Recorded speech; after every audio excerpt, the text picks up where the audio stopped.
Marnie, a 1-0 defeat against playoff rivals. How do you see that one? Yeah, frustrating. Frustrating that we do okay again, but no goals.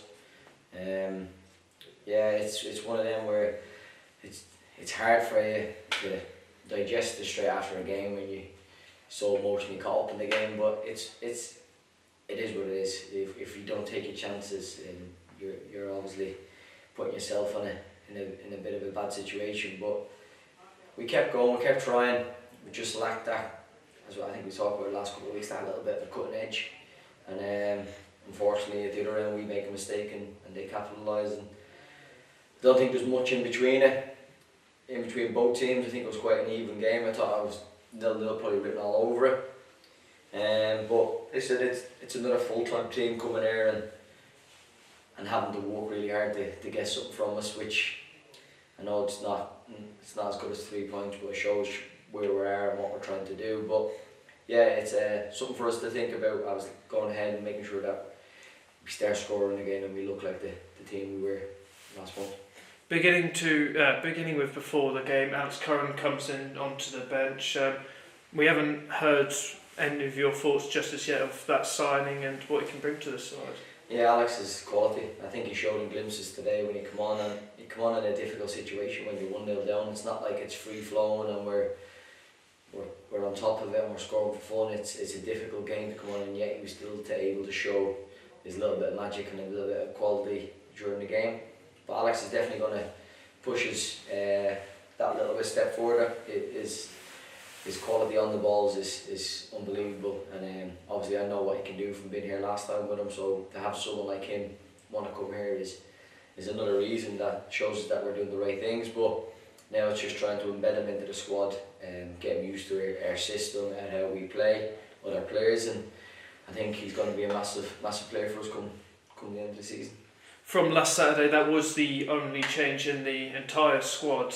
That's still showing the trust that you have in your lads. Yeah, I don't think anybody could take away from what this group of players have done so far. No one likes losing games, but I think if any fan out there would look at that and you wouldn't think there was much difference between the two clubs, considering we train twice a week and part-time.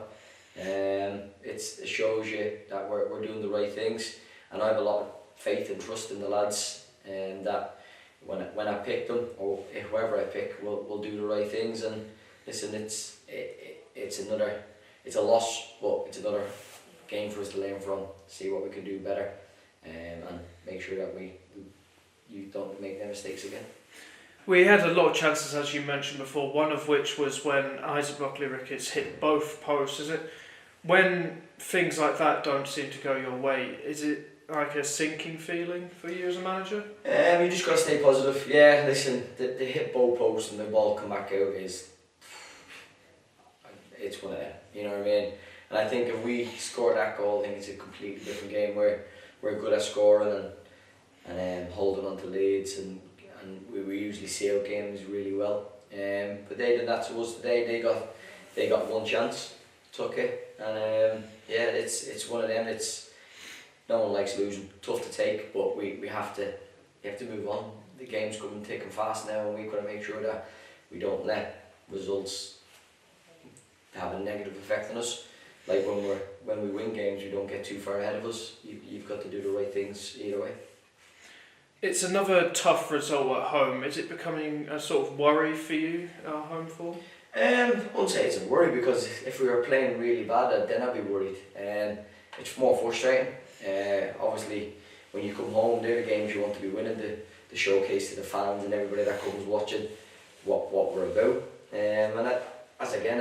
I look at that game, I don't think we played too bad. I don't think it was great, but I don't think we played too bad.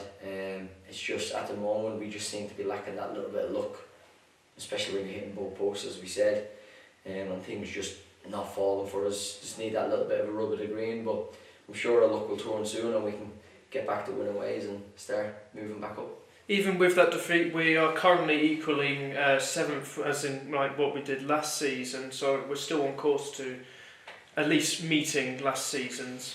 Yeah, listen, I think trying to meet last year's fantastic season is definitely a goal, and we want to do one better. but we understand that this league's, especially this year, some of the teams in it and the budgets in it is frightening. If you look at the teams around us and around the top of the table, there's some big teams, big clubs, ex-league clubs that we're trying to fight with. And listen, that's what Curzon's always all about, that underdog mentality, that wanting to prove people wrong, and we'll keep doing it, and we'll keep trying to do that till the last game of the season, and hopefully in the last game of the season again we'll be back in the playoff spots. As you mentioned there, the games come thick and fast. How are you keeping the players fit during these? Yeah, it's obviously different types of training sessions, resting some, making sure some do a little bit extra, and just making sure that we do the right things, looking after their bodies and eating and drinking well. I know it's tough for us to do that because we're only with them 2 nights a week, but we do everything that we can to try and give the lads the best chance to recover properly for the next game. And listen, the next game is Scunthorpe away. It doesn't get any easier. It probably gets harder. It's another massive club, massive full-time team. So we've just got to go there and have belief in ourselves. Make sure that in between now and Tuesday we do the right things to recover, and then let's see what we can achieve up there. And we're looking to repeat what we did last season there as well through that Jimmy Spencer goal. Yeah, listen, that's football. If you can get that little bit of luck or that little bit of quality that we need from the lads, and I think if you look at our front three of IBR, Jimmy and Stefan, you know what I mean. For them not to be scoring goals, obviously it's down to luck. It's not down to quality. They're one of the 3 of the best strikers in the league. So we just need that little bit of rubber green and a little bit of that momentum to keep us going, and hopefully we can start that again Tuesday and start another run going and start to build on a bit of an unbeaten streak. Cheers, Mike. Thank you.